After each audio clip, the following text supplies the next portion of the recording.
وبتسمعني دلوقتي يبقى لسه عندك أمل. بس اسمع قبل ما تكمل، خد قرار، دوس لايك واشتراك علشان الحكاية دي مش بتتحكي لأي حد، والهامس ما بيحبش اللي بيسمع ويمشي. ولو كملت يبقى أنت منهم، من اللي بيواجههم مش من اللي بيهرب منهم. في بلد منسية، الملك كان عايش في قلعة فوق جبل عالي ونايم على حرير، والناس تحت بتموت من الجوع، والأطفال بتشحت، والستات بتبيع هدومها، والرجالة بتدفن نفسها بالحياة. كل اللي يعارض يتدفن.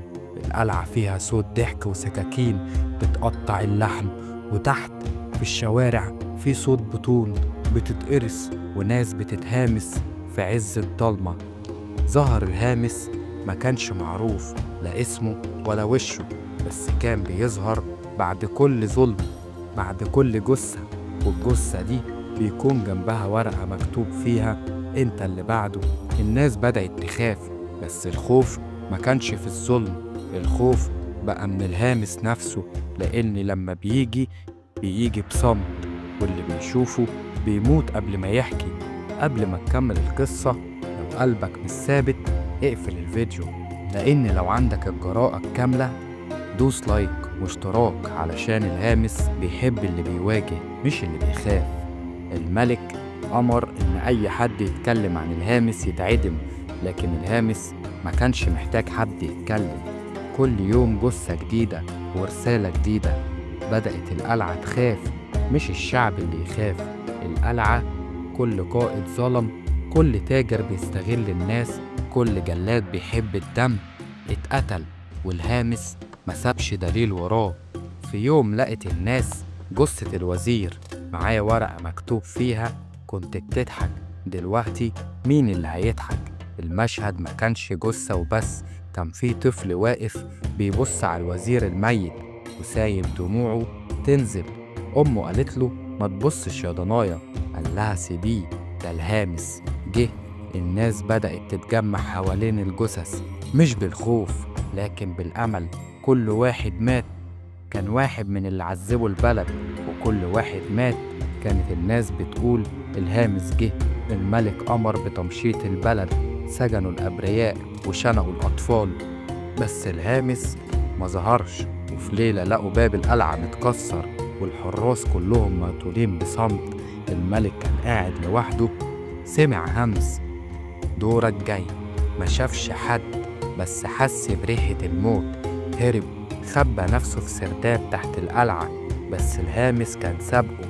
لقوه الصبح ميت وعينيه مفتوحة ولسانه مقطوع، وجنبه ورقة مكتوب فيها مفيش صوت للظلم بعد دلوقتي. القلعة اتحرقت والناس اتجمعت تشوف النور وهو طالع من النار.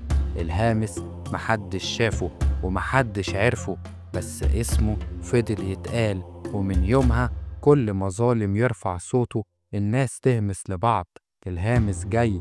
وفي آخر لقطة طفل صغير بيكتب ورقة فيها جملة واحدة: لو سمعت الهمس انشره وخليهم يعرفوا إنه لسه موجود. وتسكت الدنيا بس الريح تهمس تاني.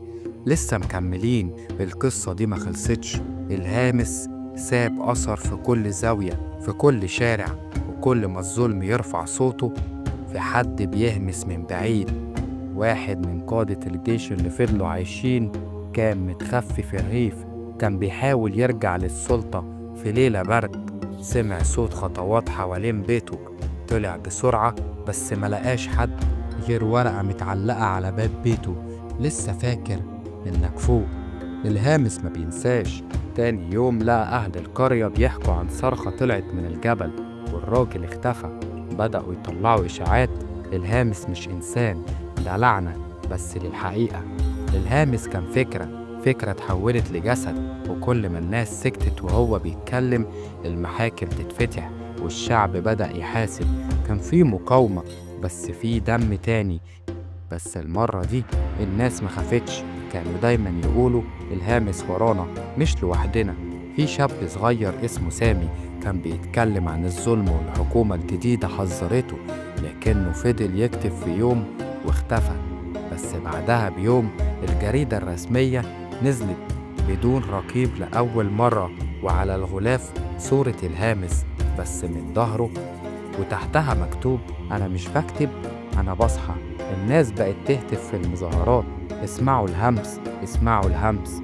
والظلمات بدأت تضعف، وفي آخر مشهد شاب جديد مش معروف واقف في ميدان فاضي وبيكتب أول رسالة. الكاميرا بتقرب من الورقة، مكتوب: الهامس ما ماتش، الهامس انت. وتطلع موسيقى هادية، صوت رياح وصوت خافت يقول: لو كنت وصلت لآخر الحكاية ما تسكتش، دوس لايك واشترك، وسيب للظلم همسة تقول لهم إن النور جاي.